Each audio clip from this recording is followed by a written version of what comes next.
I think the title of this video ought to be Healthy Thoughts, Healthy Brain. And because the way we think really has an incredibly important effect on our brain. We think of so many other things that might adversely affect our brain or might positively affect our brain. And nothing can impact our brain more significantly than using it wisely. As we get older, we all think about doing different kinds of crossword puzzles or learning a language or playing a musical instrument. And certainly using your brain in that fashion will help create, say, greater neuroplasticity, help us retain sort of these youthful, adaptive properties in the brain. But there's nothing that's healthier for the brain. And in fact, there's nothing more damaging probably for the brain in terms of how we use it than worry or stress or negative thoughts, which unfortunately is kind of how the human brain was designed to work. The human brain has what's called a negative bias, that if you look back thousands and thousands of years, something that kept us able to survive was the ability of the human brain to really remember things effectively under extreme times of stress, when adrenaline was being secreted, potentially times of fear, remembering where the lions were or the threats to us, whatever it might have been. But it's actually been proven in study after study that those kinds of stressful moments really etch our memory, sort of etch it in stone in a way that happy moments don't do quite as effectively. So the human brain, because of the way we're wired, because of that's the way we have adapted over the centuries, thousands, millennia, we have this what's called negative bias, that we tend to remember things, unpleasant things better. They leave their impressions deeper in us. And so unless we make an effort to transcend these basic design attributes of the human brain, we are going to be marked by more of the negative experiences in our life than the positive experiences in our life. And those negative experiences then have us processing the present in a certain fashion, meaning that the only way we interpret our current experiences, the here and now, is based upon what we've experienced in the past. That is the filter through which we see the entire world.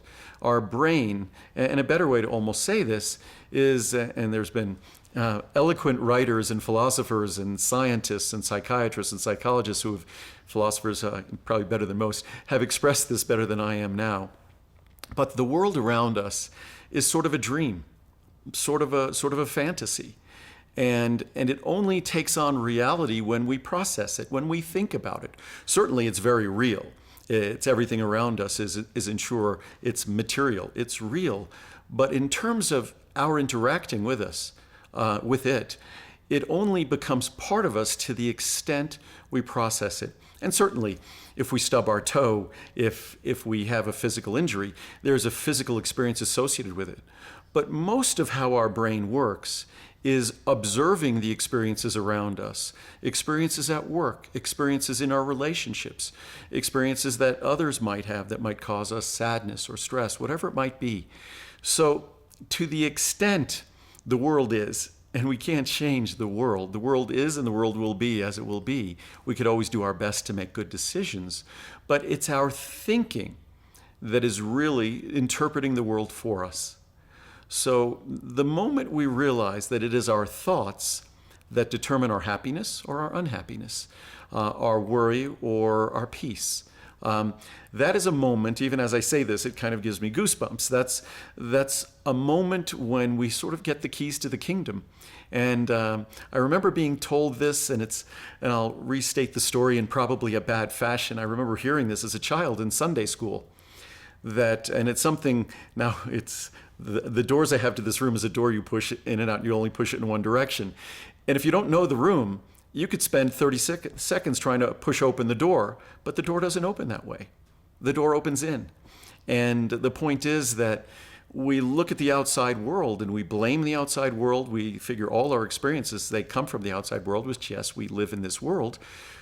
But the moment we realize that the opportunity to change how we deal with that outside world is when we open that door inward.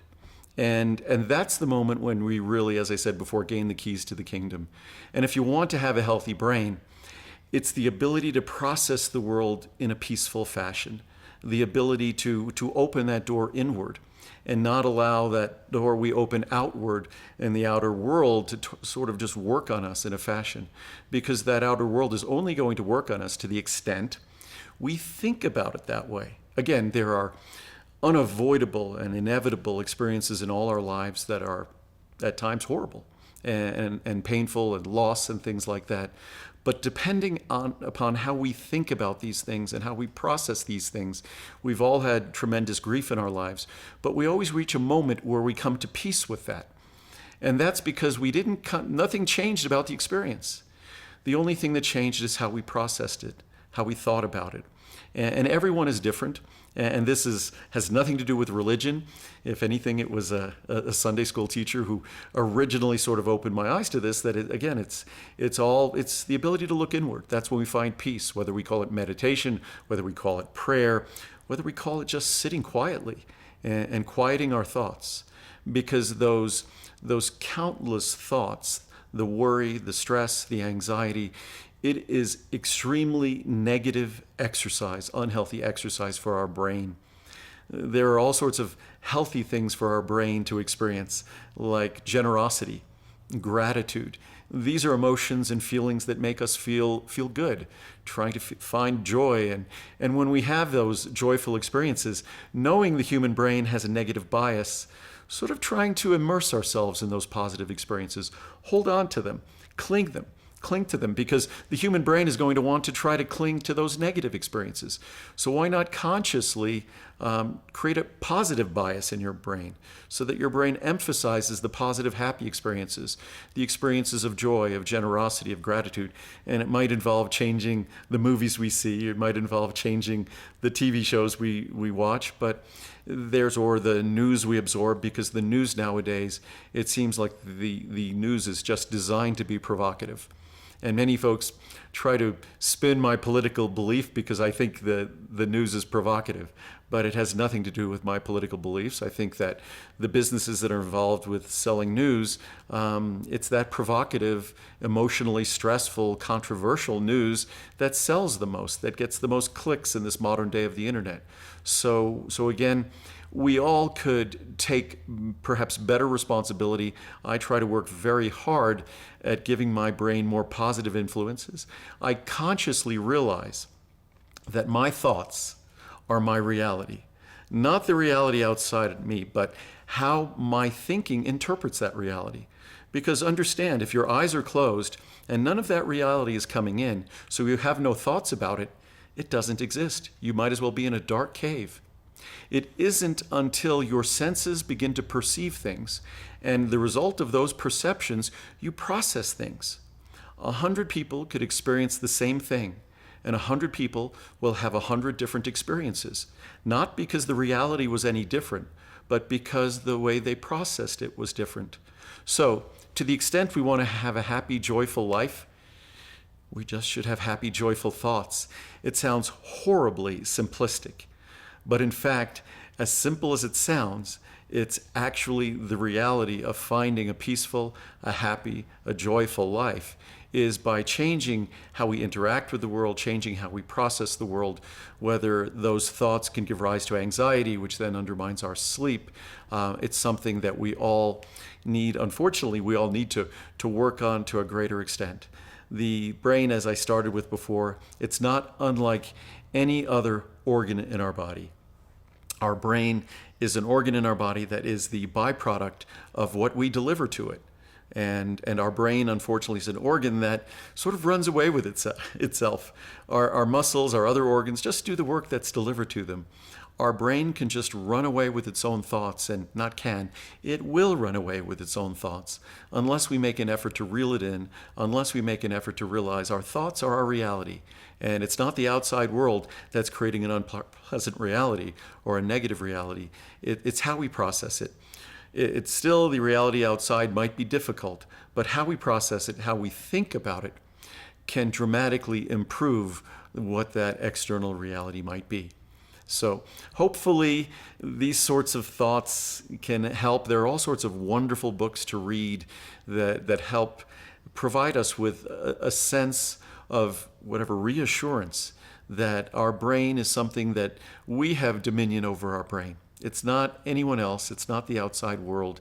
Some of us might have neurological challenges or neurochemical challenges, but to the extent we try to do some of the things I talked about, just realizing that as I talked about my Sunday school teacher, as I've read in many books since, that it's not trying to push a door that only opens inward, push it outward. You could spend a lifetime trapped in that prison trying to push the door outward, when the liberation from that prison is simply by opening the door inward. So to the extent we look to find our peace inward, whether with meditation, with just reading and having peaceful thoughts, taking quiet time, walking meditation, exercise, whatever your faith might be, this has nothing to do with religion. It just has to do with quieting the mind and finding a peaceful place, which is where we all need to be if we want to find happiness. So what does this have to do with our monthly special for Memory and Brain? It has to do with the fact that nothing I can offer in terms of a nutritional supplement can do more for a healthy brain than just using that organ wisely and really trying to use it kindly and gently, and realizing that the power of our thinking is how we perceive and how we interact with the world. In addition to having our Today Special this month, by the way, and we will also have a number of other products, all related products at our monthly special, which has better pricing than when it was a Today Special. But in addition to that, we will have a number of other products at special pricing because sleep is important for memory and brain function. We'll have our nighttime product. In addition to our melatonin, also at special pricing, we'll have valerian because it's a great product to help deal with stress. That will also be at special pricing. Also, we'll have our PC capsules, phosphatidylcholine capsules, our PC granules, most important phospholipid in the brain and in the liver. Also, our PS, our phosphatidylserine, a critical phospholipid for the brain, helps us deal with the biochemical consequences of stress. That's our PS 100 and our PS 200, phosphatidylserine. And I think that runs the gamut. We'll also have our acetyl L-carnitine on its own. So all of those products will be at special pricing. They'll be available at special pricing only if you get the monthly special. So if you're getting the monthly special, there's an opportunity to purchase these other products this month at the monthly at special purchase pricing as well. But getting back to what's most important, not the Memory and Brain with acetyl L-carnitine. Yes, it's a great product, but if you only were going to make one effort, invest in one thing, then invest in some books that talk about how you can learn and understand. And as I said before, it's kind of a click when you realize, in French the word is a déclic, that all of a sudden something comes to you where you realize that you are not the victim of your thoughts. You're creating those thoughts. They're your thoughts. The reality is this thing that's just floating around us all the time. It is what it is, and our thoughts are something that we're manufacturing. So to the extent we want to be happy, we change the way we think about these things and how we interact with these things. It sounds like it's easier said than done, and it is. But once you find that path, it's actually an incredibly easy path and a very much self-fulfilling path, because nothing will be healthier for your brain, nothing will be healthier for your outlook, nothing will be more peaceful for you and those you love than the moment you realize that you are not the victim of your thoughts. You are not the victim of external reality, of everything around you and everyone around you. You are simply the victim of your thoughts. And there's no one thing that we control more than our thoughts. We've just forgotten how to do that. And once we remember, and peaceful walking, meditation, exercise, all of these things are a wonderful tool. Plus the conscious realization that we are our thoughts, and when our thoughts run away with themselves, it's just like Lincoln, my pup is right here. If you're on a leash, you just gently reel them back in. Not angrily, but gently, kindly, because we always want to treat ourselves nicely. When it comes to our brain, we want to be nice to our brain. Because if we're nice to our brain will be nice to us for a lifetime. Because the healthiest circumstances and conditions for our brain, neurochemically and biochemically, are feelings of peace, joy, happiness, generosity, gratitude, those are the feelings that we want to cultivate. Those are the feelings that will deliver a healthy brain.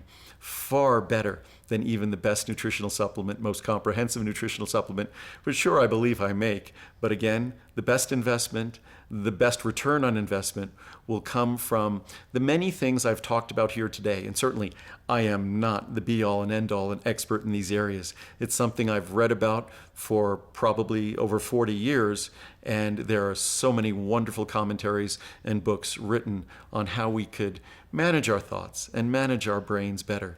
And that's the kind of thing that will deliver the sort of benefits that no supplement could ever deliver. So if you want to reap those rewards, then that would be a great investment to make in how we manage our thoughts better, and really realizing that our thoughts are something that we actually get to manage because we alone create them. It isn't the outside world.